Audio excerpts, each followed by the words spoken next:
प्रदर्शनका क्रममा व्यक्तिका निजी घर तोडफोड र आगजनी हुँदा स्वाभाविक रूपमा देखिएको नगद रकमका सम्बन्धमा सरकारका सम्बद्ध निकायले छानबिनको कारबाही सुरु गरिसकेको छ।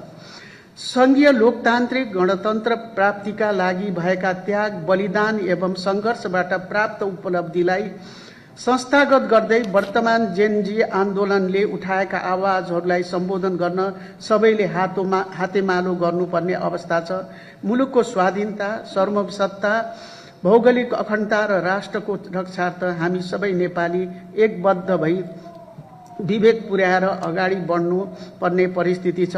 तसर्थ यस विषम घडीमा मेरो नेतृत्वको अन्तरिम सरकारलाई दिएको जिम्मेवारी पूरा गर्न सबै राष्ट्रप्रेमी नेपाली नागरिकबाट पूर्ण सहयोगको अपेक्षा गर्दछु।